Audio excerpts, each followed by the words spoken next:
En su cultura, ¿se avergüenza un bebé de sus hábitos de baño?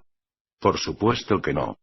No, hasta que ustedes le dicen que debe sentirse culpable. El grado de evolución de una cultura se demuestra por el grado en que etiqueta a un ser o a una acción como vergonzoso o culpable. Ninguna acción debe llamarse vergonzosa. Una persona nunca es culpable, sin importar lo que haga. Como ya te dije, no existe el bien y el mal. Hay algunas personas que todavía no comprenden esto. Para comprender lo que digo aquí, este diálogo debe leerse en su totalidad. Si se toma alguna afirmación fuera del contexto, podría ser no comprensible. Los libros 1 y 2 contienen explicaciones detalladas de la sabiduría que menciono aquí. Me pides que describa las culturas muy evolucionadas del universo. Ellas ya comprenden esta sabiduría. Muy bien. ¿De qué otra manera son diferentes estas culturas de la nuestra? De muchas otras maneras. No compiten. Comprenden que cuando uno pierde, todos pierden.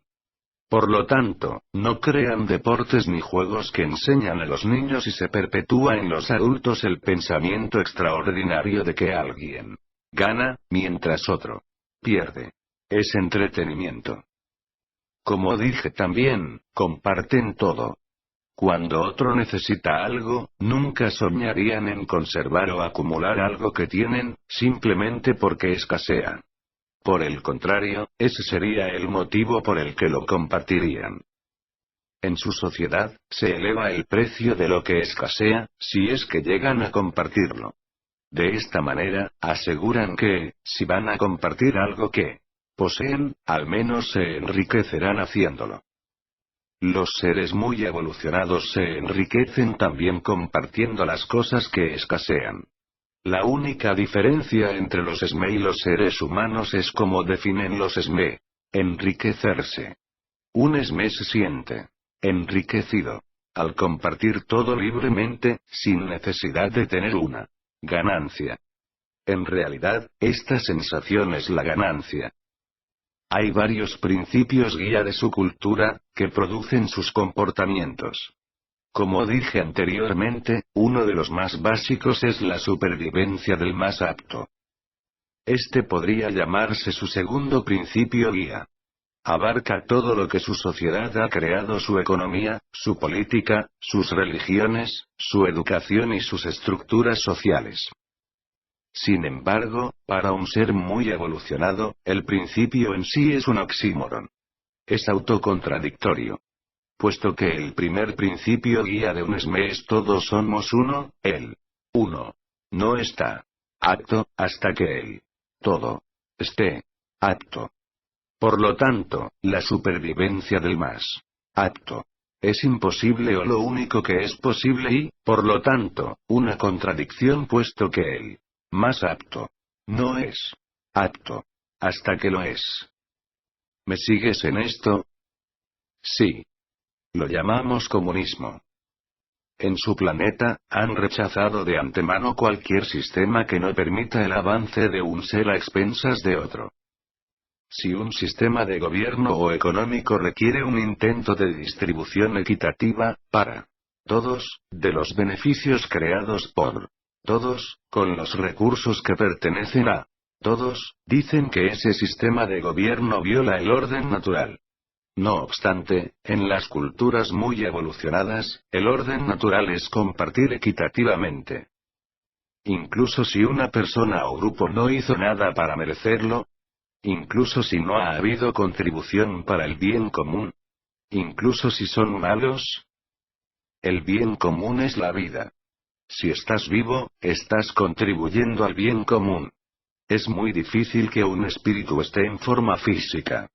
Aceptar tomar dicha forma es, en cierto sentido, un gran sacrificio, aunque un sacrificio necesario e incluso disfrutable, si el todo desea conocerse experimentalmente y recrearse de nuevo en la siguiente versión grandiosa de la visión más grande que haya tenido acerca de quién es.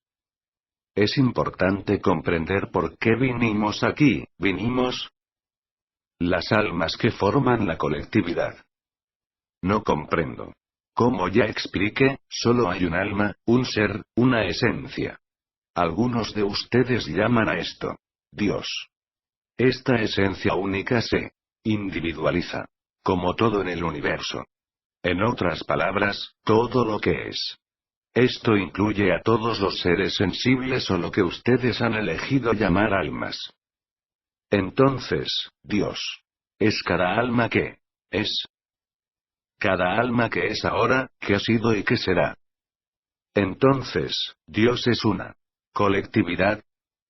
Esa es la palabra que elijo, porque se acerca más en su lenguaje para describir cómo son las cosas. Ningún ser imponente, sino una colectividad. No tiene que ser una cosa o la otra. Piensa. Fuera del contexto. Dios es ambos. Un solo ser imponente que es una colectividad de partes individuales. Bien. Muy bien. ¿Por qué la colectividad vino a la Tierra? Para expresarse físicamente. Para conocerse en su propia experiencia. Para ser Dios. Como ya lo expliqué con detalle en el libro 1. Nos creaste para que fuéramos tú. Así lo hicimos en realidad. Exactamente, por eso fueron creados. ¿Y los seres humanos fueron creados por una colectividad? Su propia Biblia decía, vamos a crear al hombre a nuestra imagen y semejanza, antes de que se cambiara la traducción. La vida es el proceso a través del cual Dios se crea a sí mismo y luego experimenta la creación. Este proceso de creación es continuo y eterno. Está sucediendo todo el tiempo. La relatividad y la condición física son las herramientas con las que Dios trabaja. Pura energía, lo que ustedes llaman espíritu, es lo que Dios es. Esta esencia es realmente el Espíritu Santo. Mediante un proceso a través del cual la energía se convierte en materia, el espíritu se encarna en forma física. Esto se logra cuando la energía disminuye literalmente, cambiando su oscilación o lo que ustedes llamarían vibración. Eso que es todo hace esto en partes. Esto es, partes del todo hacen esto. Estas individualizaciones del espíritu son lo que han elegido llamar almas. En realidad, solo hay un alma, que toma nuevas formas y se reforma a sí misma. Esto podría llamarse la reformación. Todos ustedes son dioses en formación. Información de Dios. Esa es su contribución y es suficiente para sí misma. Para expresarlo simplemente, al tomar la forma física, ustedes ya hicieron bastante. Ni deseo ni necesito nada más. Han contribuido al bien común. Han hecho posible que eso que es común, el único elemento común, experimente eso que es bueno. Incluso, escribieron que Dios creó el cielo, la tierra, los animales que caminan sobre la tierra, los pájaros del aire, los peces del mar y fue muy bueno. El bien no pudo existir experimentalmente sin su opuesto. Por lo tanto, también crearon el mal, que es el movimiento hacia atrás o la dirección opuesta del bien. Es lo opuesto a la vida y, por eso, crearon lo que llaman muerte. No obstante, la muerte no existe en la realidad final, sino que simplemente es una maquinación, una invención, una experiencia imaginada, a través de la cual la vida es más valiosa para ustedes. Así, el mal evil es la vida libre deletreada hacia atrás. Son muy listos con el idioma. Encerraron sus sabidurías secretas, que ni siquiera saben que están allí. Cuando comprendan esta cosmología total, entenderán la gran verdad. Entonces, nunca podrían exigir a otro ser que diera algo a cambio de que compartieran con él los recursos y las necesidades de la vida física. A pesar de que eso es hermoso, todavía hay personas que lo llamarían comunismo. Si desean hacerlo, que así sea. Te diré esto hasta que tu comunidad de seres sepa acerca de estar en comunidad, nunca experimentarán la sagrada comunión y no podrán saber quién soy. Las culturas muy evolucionadas del universo comprenden plenamente todo lo que aquí he explicado. En esas culturas, no sería posible dejar de compartir. Tampoco sería posible pensar en cobrar precios cada vez más exorbitantes, mientras más escaseara un producto. Solo las sociedades sumamente primitivas harían esto. Solo los seres muy primitivos verían escasez de lo que se necesita comúnmente, como una oportunidad para obtener mayores ganancias. La oferta y la demanda no dirige el sistema de los SME. Esto es parte de un sistema que los humanos aseguran contribuye a su calidad de vida y al bien común. Sin embargo, desde el punto ventajoso de un ser muy evolucionado, su sistema viola el bien común, porque no permite eso que es bueno que se experimente en común. Otro aspecto notable y fascinante de las culturas muy evolucionadas es que dentro de ellas no hay palabra ni sonido ni ninguna forma para comunicar el concepto de tuyo y mío.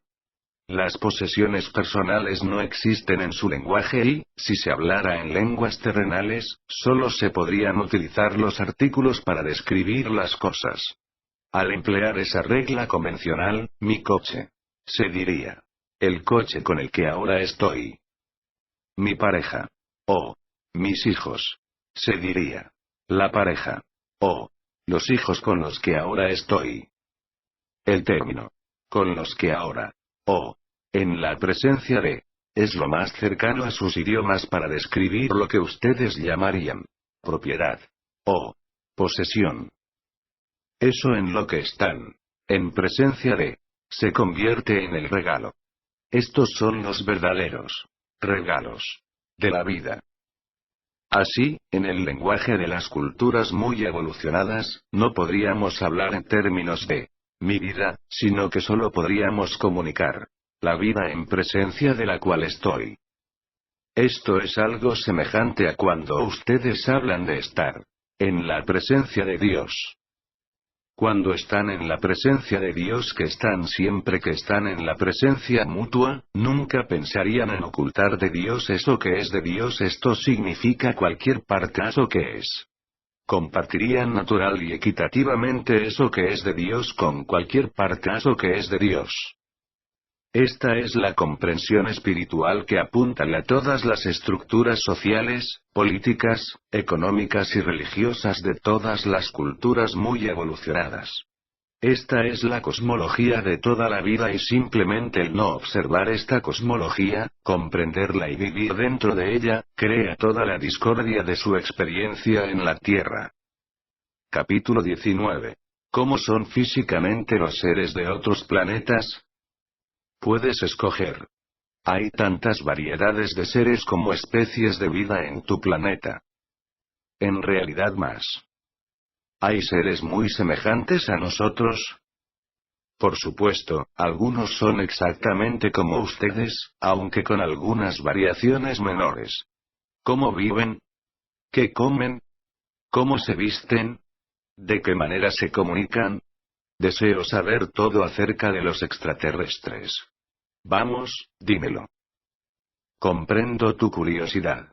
Sin embargo, estos libros no se te dieron para satisfacer tu curiosidad. El propósito de nuestra conversación es dar un mensaje a tu mundo. Solo unas preguntas. Es algo más que curiosidad. Podemos aprender algo aquí o, con mayor precisión, recordar. Eso es en verdad más preciso, porque no tienen nada que aprender, sino simplemente recordar quiénes son realmente. Eso lo expresaste con mucha claridad en el libro 1. ¿Estos seres de otros planetas recuerdan quiénes son? Como podrías esperar, todos los seres en cualquier parte están en diferentes etapas de evolución. No obstante, en lo que ustedes llaman aquí culturas muy evolucionadas, sí, los seres han recordado. ¿Cómo viven? ¿Trabajan? ¿Viajan? ¿Se comunican? Viajar, como ustedes lo conocen en su cultura, no existe en las sociedades muy evolucionadas. La tecnología ha avanzado y superado la necesidad de utilizar combustibles de fósiles para poner en movimiento los motores de las enormes máquinas que mueven a los cuerpos de un lado a otro. Además de lo que han proporcionado las nuevas tecnologías físicas, también ha progresado la comprensión de la mente y de la naturaleza de lo físico en sí.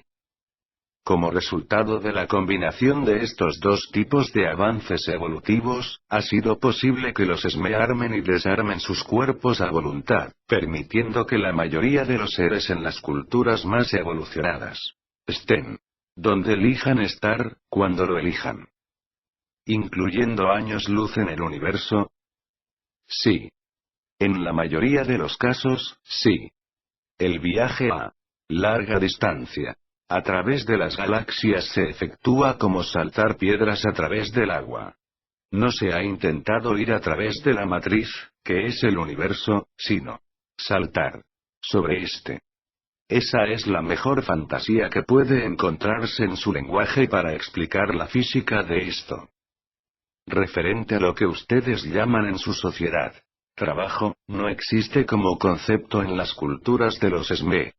Se desempeñan tareas y las actividades se llevan a cabo, basándose puramente en lo que a un ser le gusta hacer y que considera la expresión suprema del yo.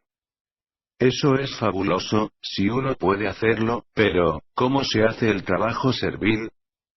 El concepto de trabajo servil no existe. Lo que ustedes llamarían servil en su sociedad, a menudo es el más apreciado en el mundo de los seres muy evolucionados. Los SME que llevan a cabo las tareas cotidianas que deben hacerse para que exista una sociedad y para que funcione, son los trabajadores mejor recompensados y más condecorados al servicio de todos. Pongo entre comillas la palabra trabajadores. Porque para un SME esto no se considera trabajo, sino la forma suprema de autorrealización. Las ideas y las experiencias que los seres humanos crearon alrededor de la autoexpresión que ustedes llaman trabajo simplemente no son parte de la cultura de los SME. El trabajo fatigoso, las horas extras, la presión y las experiencias similares autocreadas no las eligen los seres muy evolucionados, quienes, entre otras cosas, no intentan ir a la cabeza, llegar a la cima o tener éxito. El concepto de éxito, como ustedes lo definen, es desconocido para un SME, precisamente porque lo opuesto el fracaso no existe. Entonces, ¿cómo llegan a tener los SME una experiencia de realización o de logro?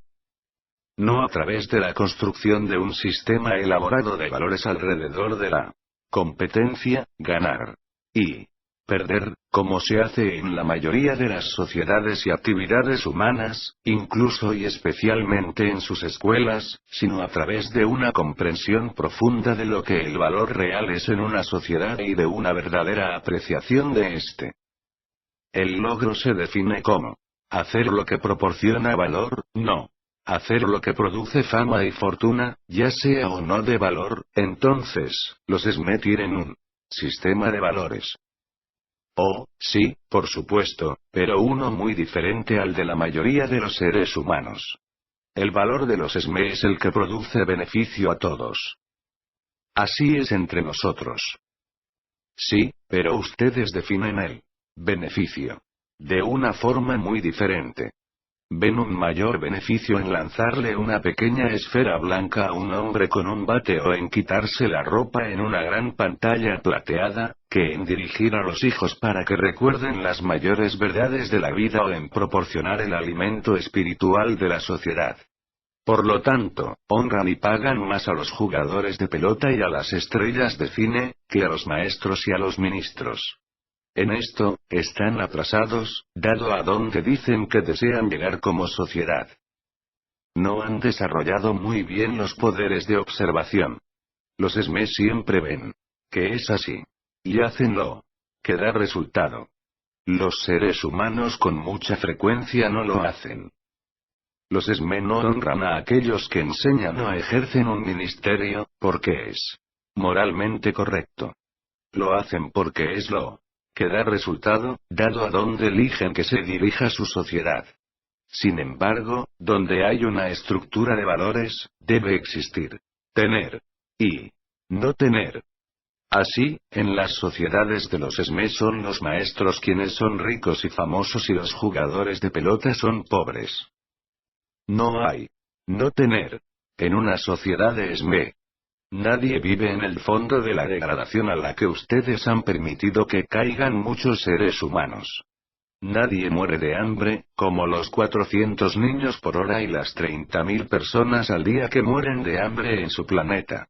No existe una vida de desesperación callada, como existe en las culturas de trabajo humanas. No. En una sociedad de ESME no existe el indigente, ni el pobre. ¿Cómo han evitado eso? ¿Cómo? Aplicando dos principios básicos. Todos somos uno. Hay suficiente. Los ESME tienen un conocimiento de la suficiencia y una consciencia que lo crea. Debido a que los ESME saben que todas las cosas están interrelacionadas, nada se desperdicia ni destruye de los recursos naturales de su planeta. Esto hace que haya bastante para todos, por lo tanto, hay suficiente. La consciencia humana de insuficiencia de no suficiente es la principal causa de toda preocupación, de toda presión, de toda competencia, de todos los celos, de toda la ira, de todo el conflicto y, finalmente, de toda la matanza en su planeta. Esto, además de la insistencia humana en creer en la separación, en lugar de en la unidad de todas las cosas, es lo que ha creado el 90% de la miseria en sus vidas, de la tristeza en su historia y de la importancia de sus esfuerzos previos para mejorar las cosas para todos. Si cambiaran estos dos elementos de su conciencia, todo cambiaría. ¿Cómo? Deseo hacer eso, pero no sé cómo. Dame una herramienta, no solo trivialidades. Bien. Eso es justo. Aquí está una herramienta. Actúa como si. Actúa como si todos fueran uno. Empieza a actuar de esa manera mañana. Considera a todos como si tú tuvieras una época difícil. Considera a todos como si tú desearas una oportunidad justa. Considera a todos como si tú tuvieras una experiencia diferente. Inténtalo. Mañana inténtalo. Ve a todos a través de nuevos ojos. Luego, empieza a actuar como si hubiera suficiente. Si tuvieras suficiente dinero, suficiente amor, suficiente tiempo, ¿qué harías que fuera diferente? ¿Compartirías más abierta, libre y equitativamente? Eso es interesante, porque estamos haciendo exactamente eso con nuestros recursos naturales y los ecologistas nos critican por eso. Quiero decir que actuamos como si hubiera suficiente. Lo que es realmente interesante es que actúan como si las cosas que piensan que los benefician escasearan, por lo que vigilan su abastecimiento de eso con mucho cuidado. A menudo, incluso atesoran esas cosas. Sin embargo, son desprendidos y rápidos con su medio ambiente, con los recursos naturales y la ecología. Solo puede asumirse que el medio ambiente, los recursos naturales y la ecología los benefician. ¿O qué? Actuamos como si hubiera suficiente. No lo están haciendo. Si lo hicieran, compartirían estos recursos más equitativamente. En este momento, 1/5 parte de la población del mundo está utilizando 4/5 partes de los recursos mundiales y no muestran señales de cambiar esa ecuación. Hay suficiente para todos, si dejan de derrochar todo esto entre las pocas personas privilegiadas.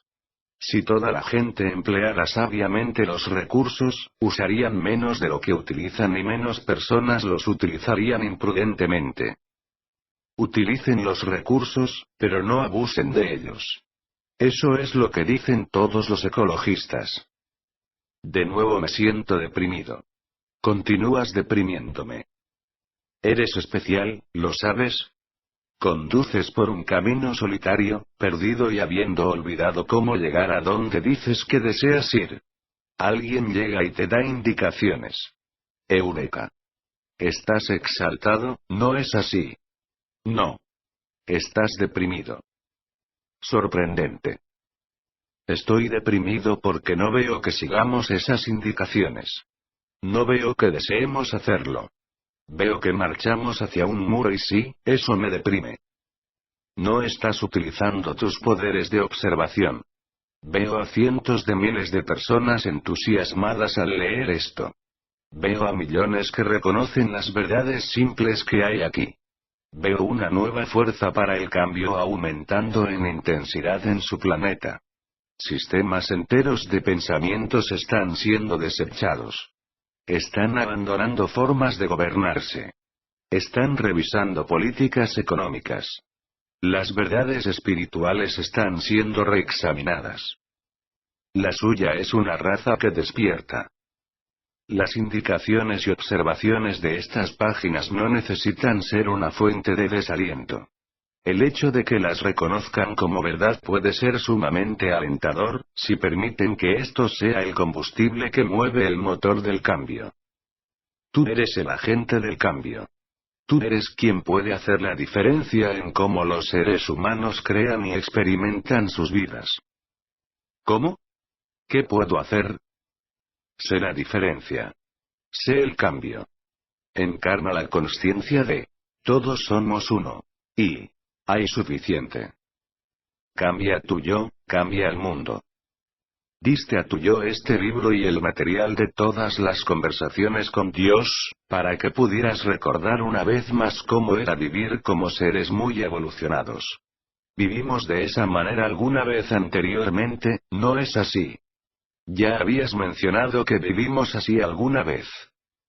Sí, en lo que llamarían tiempos ancestrales y civilizaciones antiguas. Casi todo lo que he descrito aquí lo ha experimentado tu raza anteriormente. Ahora una parte de mí desea estar aún más deprimida.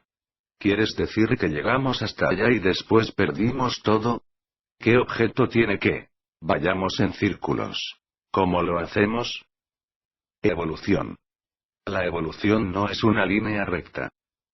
Ahora tienen la oportunidad de volver a crear las mejores experiencias de sus antiguas civilizaciones, mientras evitan lo peor. No tienen que permitir que los egos personales y la tecnología avanzada destruyan su sociedad en esta ocasión. Pueden hacerlo de diferente manera. Tú, ustedes, pueden hacer la diferencia. Eso podría ser muy excitante para ti, si permites que lo sea. De acuerdo, lo comprendo. Cuando me permito pensar sobre eso de esa manera, me entusiasmo. Haré una diferencia. Dime más. Deseo recordar todo lo que pueda sobre cómo éramos en nuestras civilizaciones antiguas avanzadas y cómo es hoy en día con todos los seres muy evolucionados. ¿Cómo viven? Viven en grupos o en lo que tu mundo llamaría comunidades, pero en su mayor parte abandonaron su versión de lo que ustedes llaman ciudades. O naciones. ¿Por qué? Porque las ciudades llegaron a ser demasiado grandes y ya no apoyaron el propósito del agrupamiento, sino que trabajaron en contra de ese propósito. Produjeron individuos amontonados, en lugar de una comunidad agrupada. Sucede lo mismo en este planeta. Hay más sensación de comunidad en nuestros pueblos pequeños y aldeas, incluso en nuestras áreas rurales amplias, que en la mayoría de nuestras ciudades grandes. Sí. Solo hay una diferencia respecto a eso entre su mundo y los otros planetas que ahora discutimos. ¿Cuál es? Los habitantes de esos otros planetas aprendieron esto. Observaron con mayor detenimiento lo que da resultado. Por otra parte, nosotros continuamos creando ciudades cada vez más grandes, a pesar de que nos damos cuenta de que están destruyendo nuestra forma de vida. Sí, incluso nos enorgullecemos de nuestras clasificaciones. Un área metropolitana pasa del número 12 al número 10 en nuestra lista de ciudades más grandes y todos piensan que es un motivo de celebración. Las cámaras de comercio lo anuncian. Es la marca de una sociedad primitiva considerar la regresión como progreso. Ya dijiste eso antes. Me deprimes de nuevo. Cada vez un mayor número de ustedes ya no hace esto. Cada vez un número mayor está creando de nuevo pequeñas comunidades. Intencionalmente, ¿consideras que deberíamos abandonar nuestras grandes ciudades y regresar a nuestros pueblos y aldeas? No tengo preferencia por una cosa o la otra. Simplemente hago una observación. Como siempre. ¿Cuál es tu observación respecto a por qué continuamos emigrando a ciudades cada vez más grandes, a pesar de que comprendemos que eso no es bueno para nosotros? Porque muchos de ustedes no comprenden que no es bueno para ustedes. Creen que al agruparse en ciudades grandes soluciona los problemas, cuando solo los crea. Es verdad que en las ciudades grandes hay servicios, hay empleos, hay entretenimientos que no hay y que no puede haber en los pueblos y aldeas más pequeños. Su error es considerar valiosas estas cosas, cuando en realidad, son nocivas. Ajá. Tienes un punto de vista respecto a esto.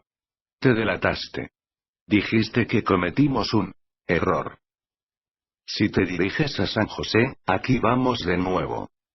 Bueno, insistes en llamar juicios a las observaciones y preferencias a las afirmaciones de hechos y sé que buscas una mayor precisión en tus comunicaciones y en tus percepciones, por lo que voy a indicarte esto en cada ocasión.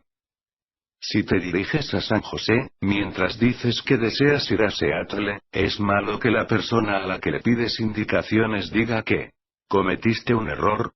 Esa persona está expresando una preferencia. Supongo que no. ¿Supones que no? De acuerdo, no lo está expresando. Entonces, ¿qué está haciendo? Solo está diciendo lo que es, puesto que dije a dónde deseaba ir. Excelente. Lo comprendiste.